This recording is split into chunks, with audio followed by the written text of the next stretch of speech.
제가 인상적인 제목의 책을 중고로 구하게 돼가지고요. 뭐 이렇게 베스트셀러 서점 가서 찾거나 이런 게 아니라 그때 당시 아마 그냥 중고로 처분하는 책을 다 내놓고 그냥 이렇게 뭐 몇백 원, 몇천 원 이렇게 해결하는 데에서 그냥 제목만 보고 골랐었던 책이거든요. 제목이 나이 든다는 것과 늙어간다는 것이었어요.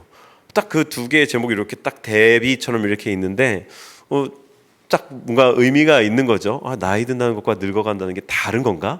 그래가지고 좀 연소하지만서도 그럼에도 이 제목이 딱 끌림이 있어서 이렇게 가져다가 읽는데 사실 내용이 썩 뭐가 이렇게 양서이거나 이러지는 않은 것 같아서 그냥 훌훌훌훌 읽어 넘기고 잊어버렸었는데 어제 이 본문을 읽고 또 여러 가지 설교의 준비를 하면서 이 책의 일부분의 내용이 생각나서 발췌해 보았습니다. 제가 쭉 읽어 드릴게요. 어느 누구도 노화가 어떻게 진행될지 스스로 결정할 수는 없다. 어느 누구도 뼈가 약해지거나 우울증에 걸리거나 치매 증세를 보이게 될 것이라는 결정을 내린 적이 없다. 허리가 굽고 몸이 작아지는 것을 원하는 이는 아무도 없다. 그러나 그런 일이 일어난다. 육체는 더 이상 재건되지 않으며 오히려 기능이 상실된다. 나는 계단 위에서 단단히 버틸 수 있도록 나 자신이 습관적으로 손잡이를 꽉 붙들고 있다는 사실을 알아차린다. 물론 무언가에 걸려서 비틀거리게 될 경우를 대비한 것뿐이지만 내가 더 이상 그 전처럼 첫 발을 능숙하게 고르게 내디딜 수 없으리라는 사실을 내심 알기 때문일 것이다. 나는 사용하려는 열쇠를 찾아 바지 호주머니를 뒤적거린다. 그러나 유감스럽게도 열쇠를 호주머니에 넣은 적이 없다. 오랫동안 그렇게 당연했던 감각기관들 역시 약해진다. 나는 잘 읽기 위해서 몸에서 멀찌감치 거리를 두고 신문을 집어든다. 누구도 안경을 낀 내 모습을 봐서는 안 된다고 생각한다면 나 스스로 거리낌 없이 안경을 끼기 위해서는 아직 한참의 시간이 필요한 것이다. 누군가와 이야기를 나눌 때에는 그나마 좀 더 잘 들리는 귀를 눈에 띄지 않게 상대방 가까이 살짝 갖다 댄다. 보청기는 어떨까? 안 된다. 사는 동안에는 결코 아니다. 더 이상 모든 것을 다 들을 수 없다는 사실이 나를 성가시게 하진 않는다. 더 이상 모든 것에 반응할 필요가 없다는 것은 일종의 짐 벗기이다. 나에게 그러한 사실을 숨기려고 하는 것은 다른 사람들의 짜증스러움이 기분 나쁠 뿐이다. 되게 이 사람의 나이 들어감의 과정에 대해서 그냥 담담하게 쭉 이렇게 서술해 놓은 그런 문장이었는데요. 그냥 아직은 젊고 연소하지만서도 이제 조금씩 이렇게 흘러가는 세월을 느끼면서 이런 느낌들이 있구나. 특별히 이전에 전도서를 묵상하면서 적나라하게 이렇게 묘사되었었던 어떤 나이 들어감의 묘사 속에서 그것에 대한 뭉클함을 갖고 있었는데 딱 이러한 적나라한 묘사를 읽어보니까 왠지 우리 모두가 다 이렇게 나이 들어가는 거고 이렇게 이 세상에서 말하자면 퇴장해 가는구나 라고 하는 생각에 조금은 섭섭한 그런 이렇게 문장들이었습니다. 우리 모두가 늙어가고 남아있는 인생 가운데 가장 젊은 날은 오늘, 지금 바로 이 순간이죠. 우리는 이 순간 이후로 계속해서 더 쇠락해져 갈 겁니다. 오늘보다 내일 더 노화할 거고 속도는 점점 더 빨라질 거며 그건 체감되어져 갈 것입니다. 세상을 씹어먹을 듯했던 모든 걸 다 할 수 있을 것 같았던 그런 기세등등하던 우리의 젊음은 우리가 실증을 내거나 우리가 포기하지 않아도 어느 날 문득 우리 손에서 흘러간 어떤 연기처럼 우리가 움켜쥐려고 했다가 흘러간 연기처럼 사라져버리고 없을 겁니다. 우리는 그걸 잘 알죠. 그렇기 때문에 인생이 허무하다, 인생이 외롭다라고들 할 겁니다. 그렇다면 어떻게 이 허무함, 외로움을 극복할 수 있을까? 세상에 많은 이야기들을 하죠.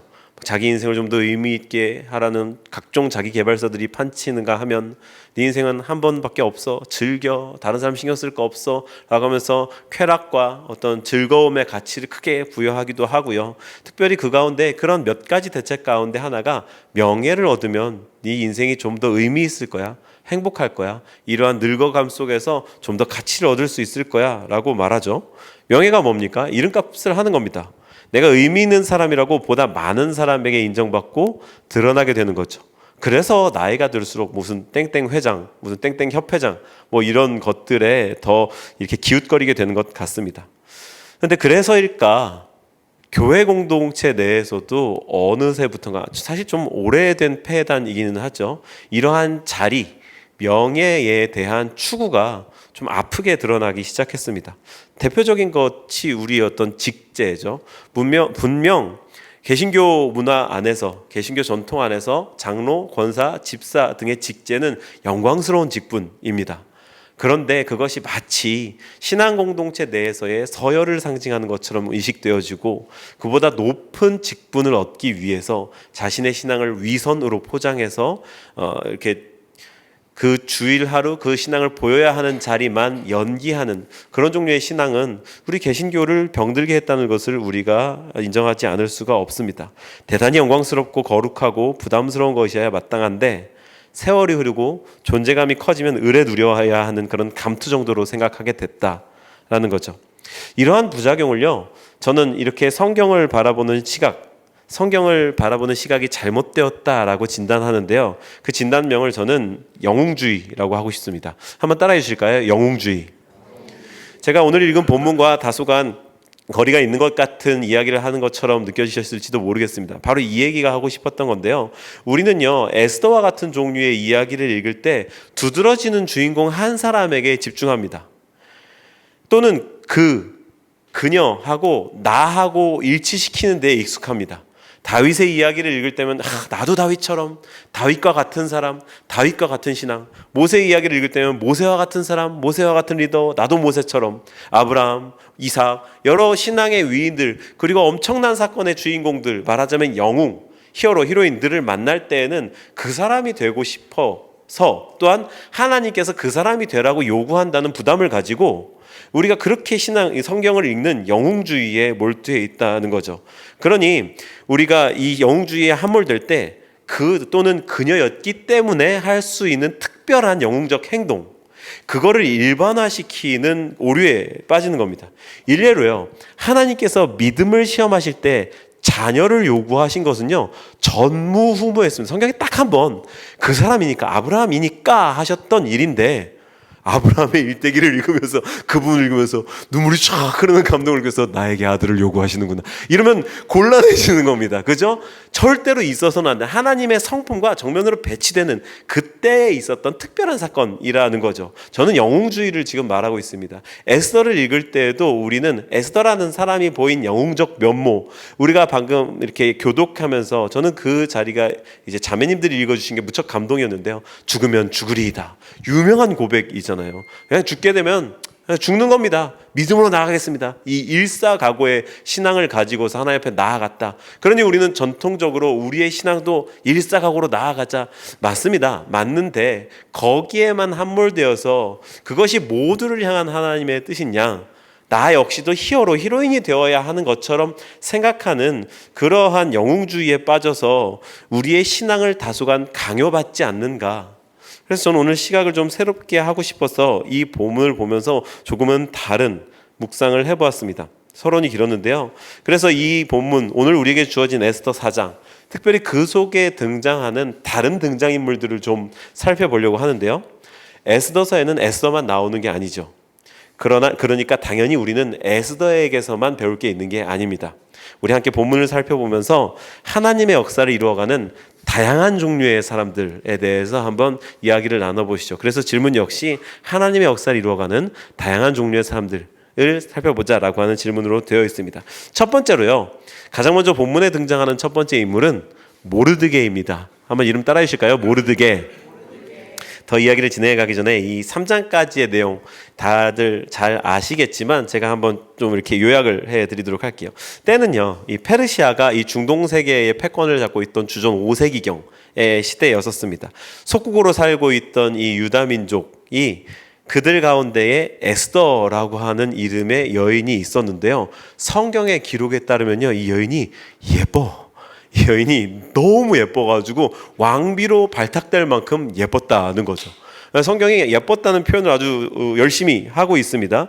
빼어난 미모로 간택을 받아서 왕비가 된 이 여인에게는 사촌 오빠임과 동시에 이 자신의 의붓아버지가 된 이 오늘 방금 이야기한 모르드게가 있었고, 이 모르드게는 민족주의자이고 야훼 신앙이 투철한 그런 신앙이 고든 사람이었습니다.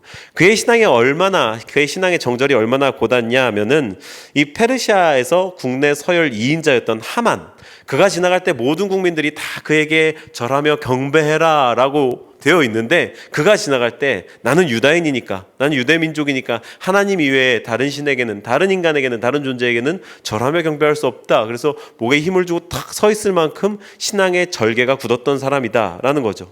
그래서 이것이 문제가 되어서 이 하만이 화가 났고 모르드게 한 사람만 죽이는 걸로 성에 차지 않고 뭐야 전국에 있는 유다인은 다 그럴 거 아니야, 다 죽여버려, 이렇게 했던 게 이 문제의 발단이었으며 앞에 3장까지 확정된 내용이었습니다. 하만이 왕을 찾아가 아하수에로를 찾아가서 이 유다 민족들을 내가 죽일 수 있게 조서를 내려주십시오, 마음대로 해. 그래서 조서를 받아가 전국에 어명을 내려서 전국 각지의 모든 유다인들은 그 소식을 듣고 큰 슬픔에 잠기게 된 게 3장까지의 내용이었었습니다.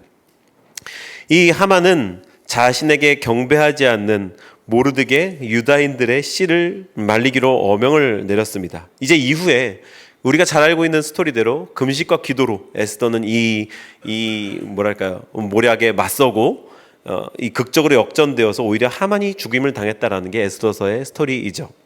모르드게는요, 이 문제, 이 사건의 시발점이 된 인물입니다. 그가 신앙의 정절을 지키겠다고 목에 힘주고 있지만 않았어도 이런 일은 안 일어났겠죠.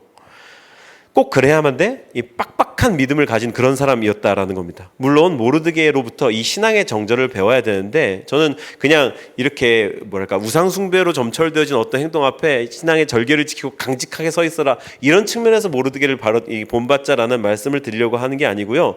우리가 오늘 모르드게로부터 배우는 중요한 레슨은요, 그가 신앙의 만 정절을 지킨 사람은 아니었다라는 겁니다.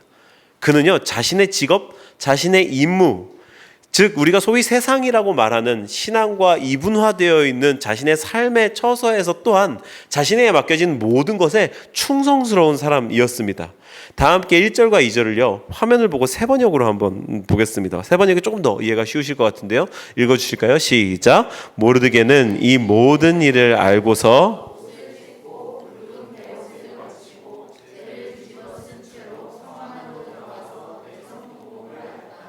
그런데 굵은 베옷을 입고서는 어느 누구도 대궐문 안으로 들어갈 수 없었으므로 그는 대궐문 밖에서 주저앉았다.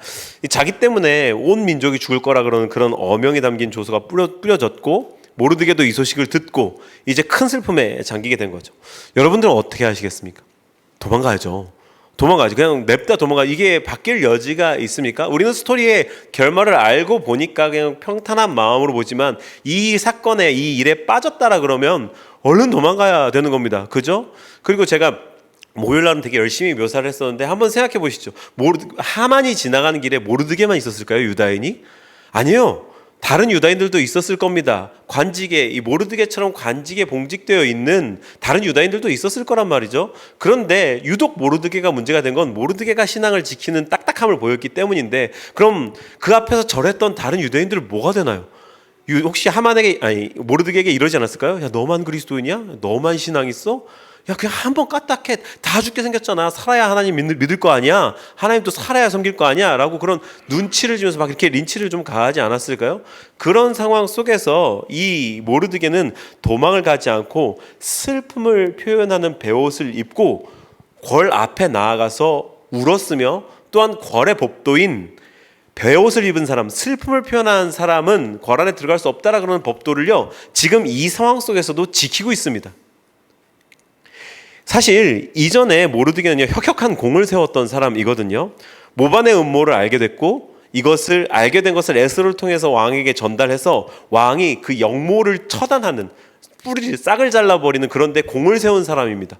그런데 어떻게 된 일인지 모르드게는 그 공이 이렇게 묻혀지고 오히려 하만만 이렇게 높은 사람이 되고 이랬던 것이 이 3장 앞에 2장에 나오죠. 그때 내용이 있죠. 혁혁한 공을 세운 사람이었는데 자기가 공을 세웠음에도 불구하고, 나라를 구하는, 왕권을 수호하는 공을 세웠음에도 불구하고 그걸 인정받지 못했는데 거기에 섭섭함을 느끼거나 왕이 내 공을 알아주지 않아, 이따위 왕조 한번 망해봐라, 이랬던 게 아니라 그 이후에도 여전히 자기가 처한 자리에서 계속해서 자신에게 맡겨진 소임을 다하는, 문지기로서의 소임을 다하는 그런 모습을 보여주고 있었다. 서운해하거나 앙심을 품지 않고 맡은 자리에 충성을 다하였고, 오늘 이 상황을 마주하고서도, 심지어 이 상황을 마주하고서도 그 자리에서, 자기에게 맡겨진 그 자리에서 그저 울 뿐이었다.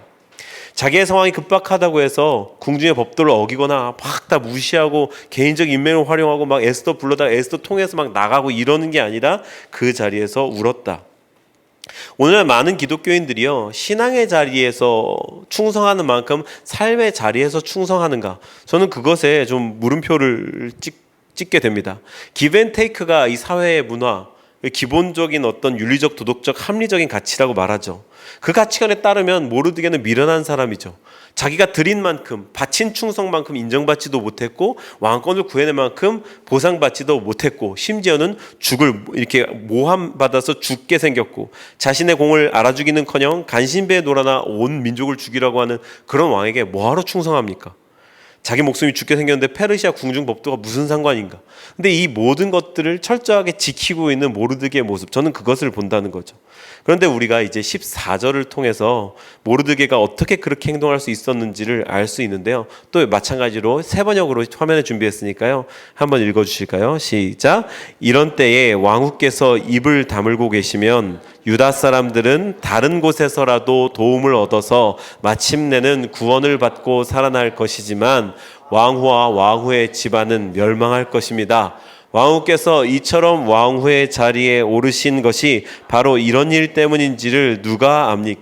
모르드게는요, 말하자면 흔들림 없는 신앙으로 하나님께서 일하실 거라시라는 사실을 굳게 의지하고 있었던 겁니다. 그러니 그 자리를 지킬 수 있는 이성과 힘이 남아 있었던 거죠. 만약 하나님이 도우실 것, 어떻게 해서든지 노임을 받도록 하실 것이다라고 하는 신뢰와 확신이 없었다라고 하면 그는 자신이 할 수 있는 뭔가 다른 초인간적인 조치를 하려고 애를 쓰고 발버둥을 쳤을 겁니다. 그런데 여기에서 분명하게 말하죠. 에스더조차, 왕 바로 옆에 있는 왕후 에스더조차 당신이 혼자 궁에 있는 왕후였기 때문에, 유대인임을 밝히지 않은 왕후이기 때문에 혼자만 목숨을 건질 것이라고 생각한다면 큰 착각입니다. 당신이 입 다물고 있으면 예, 좋습니다. 우리 유대인들은 다 다른 데를 통해서라도 우리는 구원받을 겁니다. 근데 당신이 뒷감당을 해야 될걸요? 무시무시한 믿음을 보여주고 있는 거죠. 어떤 구약학자는 여기에서 다른 곳에서라도 도움을 얻어서 여기에다가 이 저자, 에스더기의 저자는 이 자리에 하나님이라는 단어를 쓸 뻔했다 이렇게 표현했어요. 에스더서의 정말 중요한 특징이 에스더서를 탈탈 털어도 하나님이라는 단어가 한 번도 안 나온다는 건데 여기에서 하나님이라는 글자를 쓸 뻔했다라고 그렇게 무척 재미있게 표현을 하는 거죠. 예, 모르드게의 신앙은 하나님의 도우심, 하나님은 완전히 일하신다, 하나님은 가장 좋은 것을 알고 계시며 가장 적절한 때에 일하신다, 할렐루야, 그것을 믿고 있었다라는 것을 우리가 이 본문에서 발견할 수 있는 겁니다. 하나님의 역사가 이루어지는 데에는 이렇게 자신의 삶과 주어진 현실에 충성하는, 그 자리에서 하나님의 도우심이 있을 것이라는 것을 기대하며 하나님의 역사에 동역하는 보통 사람들이 있었다라는 거죠. 두 번째로 모르드게 다음으로 우리가 이 4장 안에서 만날 수 있는 또 다른 인물은요, 하닥이라고 하는 인물입니다. 한번 따라해 보실까요? 하닥. 이 하닥은요, 에스더를 보필하던 궁중 넷이죠. 애들 병원 예약하는 어플 이름이 아니라 애들 이렇게 에스더에게 붙여준, 왕이 붙여준 전담 넷이, 에스더서를 읽고 난 후에 우리가 머릿속에 워낙 강렬하게 남는 이름들이 에스더, 하만, 모르드게이기 때문에 하닥이라는 단어를 오늘 처음 이렇게 자각되시는 분들도 있을 거예요. 그죠? 이 사람이 낯설지만 오늘 본문에서 무척 중요한 역할을 하고 있음을 우리가 볼 수 있는데요. 먼저 5절을 한번 보실까요? 5절을 읽어주시죠. 시작. 에스더가 왕의 어명으로 자기에게 가까이 있는 넷이 하닥을 불러 무엇 때문인가 알아보라. 하닥이 어떤 사람인지 본문은 딱 한 가지, 그냥 궁중 넷이다, 왕이 붙여준 넷이다, 이것만 단서로 주고 다른 어떤 단서도 주지 않습니다. 그리고 성경을 다른 데를 다 찾아봐도 오직 에스더 4장에만 나오는 인물이 바로 이 하닥입니다. 우리가 알 수 없는 인물이라는 거예요. 그야말로 영웅이 아닌 평범한, 제목처럼 그냥 하찮다고 치부되어질 수 있는 그런 사람입니다. 이름이 기록되지 않을 수도 있었겠지만 그나마 다행스럽게 이름이라도 기록된 아주 평범하고 작은 사람이었다. 계속해서 6절부터 9절까지를 읽어볼까요? 시작. 하닥이 대궐 문 앞 성중 광장에 있는 모르드게에게 이르니 모르드게가 자기가 당한 일과 하만이 유대인을 멸하려고 왕의 금고에 바치기로 한 은혜의 정확한 액수를 하닥에게 말하고 또 유다인을 진멸하라고 수산궁에서 내린 조서 초본을 하닥에게 주어 에스더에게 보여 알게 하고 또 그에게 부탁하여 왕에게 나아가서 그 앞에서 자기 민족을 위하여 간절히 구하라 하니 하닥이 돌아와 모르드게의 말을 방금 6절부터 9절까지는요 눈여겨보시면 아시겠지만 모든 절마다 하닥의 이름이 언급되고 있습니다. 하닥이 대궐문 앞에 하닥에게 말하고 초본을 하닥에게 주어 하닥이 돌아와 모르드게와 에스더의 입, 손, 발, 귀가 되어서 충실하게 두 사람의 의사소통을 돕고 있는 게 하닥입니다. 우리는요 우리의 이렇게 의식 속에서 특별히 저는 이 에스더서를 바탕으로 만들었던 성극, 어릴 때 교회에서 하는 성극을 보았던 기억이 되게 강렬하게 남아있어서 이 장면에서 에스더와 모르드게가 직접 이야기를 나누는 것처럼 그냥 당연하게 그렇게 이해하고 있었거든요. 근데 오늘 본문을 보니까 하닥이 메신저의 역할을 하고 있었던 거죠. 에스더는 아직 유다인임이 드러나지 않은 상황, 숨기라고 했거든요 모르드게가. 그래서 그냥 드러나지 않은 상황으로 궐 안에 있습니다. 모르드게는 재를 뒤집어 쓰고 베옷을 입고 궐 문 밖에 앉아서 슬퍼하고 있습니다. 메신저로서 하닥이 왔다 갔다 하면서 두 사람의 이야기를 충실하게 전하고 있다. 궐 안에 들어갈 수 없는 베옷 입은 모르드게의 입과 손이 되었고 왕의 허락 없이 한 발짝도 나설 수 없는 에스더의 눈과 발이 된 하닥. 하닥이 한 일이 어떤 일이었나요? 하찮은 일이었습니다. 하찮은 일. 그냥 이 얘기 들어다가 저기다 갖다 전하고 저 얘기 들어다가 저기다 갖다 전하고 그저 말 전하는 심부름꾼 내시에 불과했죠. 만약에 하닥이 이렇게 생각했다면 역사가 어떻게 됐을까요? 야, 내가 그래도 궁중에 들어와서 출세하려고 4시가 돼서 정말 인생에 큰 결단하면서 4시가 돼서 궁궐에 들어왔는데 아니 고작 유대인들 말 심부름이나 하고 있어? 내시잖아요. 궁중 돌아가는 소식을 다 알았을 거란 말입니다. 하만이 실세라는 거 알았어요. 그리고 그가 지금 죽이라고 조서를 내린 거 알았어요. 이 말 전하느라 여기에 붙어 있다가는 자기도 같이 죽는 겁니다. 그러니 여기에서 내가 이런 하찮은 일이나 목숨 걸고 하려고 여기에 들어왔어? 그냥 조용히 여기서 손 털고 손절하고 여기서 빨리 나가야겠다라고 했으면, 즉 하찮은 일이거나 자기의 실리가 있지 않아서 그 일을 포기해버렸다라고 한다면 역사가 어떻게 바뀌었을지 우리는 모릅니다. 물론 모르드게의 믿음처럼 다른 데로 말미암아 노임을 얻었겠지만서도 하닥의 이름은 여기에 등장하지 않았을 거며 역사가 어떻게 바뀌었을지 우리는 예상하기 힘들죠. 내가 마을 신분꾼이나 하려고 궐에 들어왔나? 이따위 작은 일이나 하려고? 이러다 나까지 잘못되면 어쩌나? 그가 심부름을 하면서 이렇게 느꼈을지 모르지만 그는 은밀하게 주고받는 이 모르드게와 에스더의 이야기를 충성스럽게 한 자도 토시를 빼놓지 않고 전함으로 인해서 두 사람의 손과 발, 눈과 귀가 되었다. 그리고 10절부터 13절까지를 한번 볼까요? 읽어주시죠. 시작. 에스더가 하닥에게 이르되 너는 모르드게에게 전하기를 왕의 신하들과 왕의 각 지방 백성이 다 알거니와 남녀를 막론하고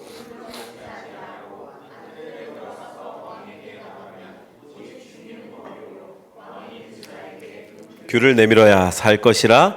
이제 내가 부름을 입어 왕에게 나가지 못한 지가 이미 30일이라 하라 하니라. 그가 에스더의 말을 모르드게에게 전하매 모르드게가 그를 시켜 에스더에게 회답하되. 이 10절에서 10절까지 계속해서 이름으로 언급되던 하닥이 이제는 그라고 하는 대명사로 대체됐고, 이제 이후로는 마치 제가 오해했던 것처럼 에스더와 모르드게가 직접 이야기를 나누는 것처럼 그냥 생략되어져 버립니다. 하닥은 그렇게 조용히 본문에서 증발해 버립니다. 우리가 영웅적 존재인 에스더에 함몰해 있는 동안, 모르드게 정도도 나쁘지 않아서 그에게 골몰해 있는 동안 두 사람 사이에 충실하게 다리를 놓았던 하닥은 그야말로 이름도 없이 빛도 없이 사라져 버립니다. 사실 하나님께서 이루어 가시는 이 놀라운 역사 가운데는요, 이름이 드러나고 위대한 영웅으로 추앙받는, 말하자면 에스더 같은 사람들이 분명 있지만 에스더가 존재하기 위해선 수많은 하닥 같은 사람들이 있어야 하는 겁니다. 그리고 하나님의 역사는요, 그 이름이 빛나지 않아도 마땅히 하닥이 되어서 역사의 뒤안길로 사라지기를 마다하지 않았던 수많은 익명의 그리스도인들로 인해서 이루어져 왔고, 오늘날까지 우리가 신앙하는 개신교 신앙, 기독교 신앙은 그 사람들의 전수를 통해 우리에게까지 전해져 왔다는 것, 우리는 그것을 기억해야 됩니다. 그래서 스스로에게 이렇게 질문해 봐야 되는 거죠. 나는 정말 하닥이어도 괜찮은가? 하닥이어도 괜찮은가? 이제 설교를 마치려고 합니다. 하나님의 역사는 거듭 말씀드린 대로 절대로 한 사람의 영웅으로만 이루어지지 않습니다. 그럼에도 불구하고 우리는 너무도 많은 에너지를 이 영웅적 믿음에 골몰하는 데 써왔고, 모두가 다 에스더가 되고자 애쓰고 거기에 골몰해 왔었죠. 만약 하나님께서 영웅들만 원하신다면 영웅적 믿음, 영웅적 삶이 아닌 다른 사람들은 어딘가 잘못되어진 것일 겁니다. 제가 2차례나 소개한 적이 있는 이 신앙의 명언을 가지고서, 제가 무척 사랑하는 이 문장을 가지고서 오늘 설교를 맺고 싶은데요. 그 문장을 소개하기 전에 밴드 올라와 주시죠. 네, 이걸 멋있게 잘 소개해야 되니까 주의가 흩어지기 전에 멋있게 음악도 깔고 2차례나 소개했기 때문에 여러분들 다 이미 들어보신 적이 있는 문장이죠. 주시아라고 부르는 랍비가 이렇게 이야기를 했었습니다. 훗날 우리가 그분의 나라에 당도했을 때 그분은 우리에게 어째서 너는 모세처럼 살지 않았느냐, 아브라함처럼 살지 않았느냐라고 묻지 않으실 것이다.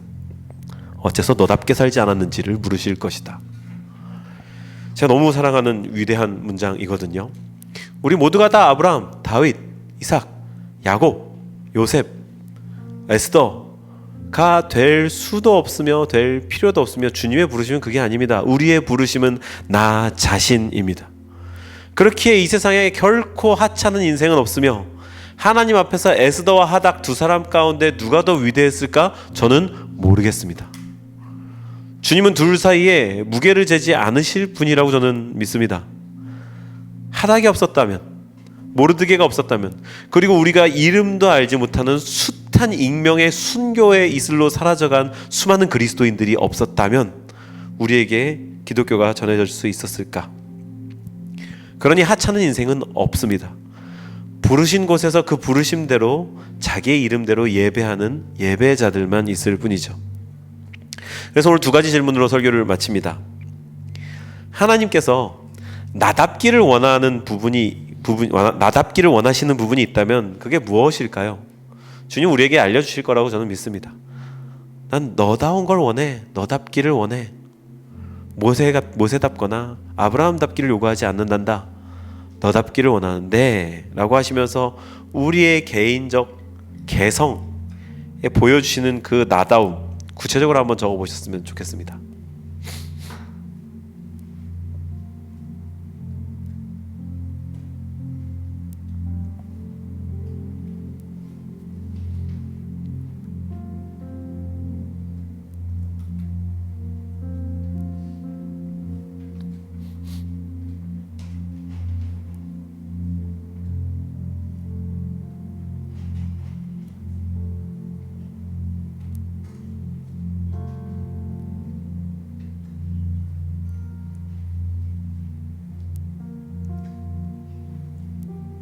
그리고 적으시면서요, 그 나담을 위해서 당장 실천할 수 있는 것 딱 한 가지만 정해서 한번 결단해 보시죠. 그리고 이번 주 중에 한번 실천해 보시죠. 하나님이 나답기를 원하시는 그 나다움, 그게 무엇인가? 그리고 그것을 위해서 당장 실천할 수 있는 그것 한 가지만 적어 보시면 좋겠습니다.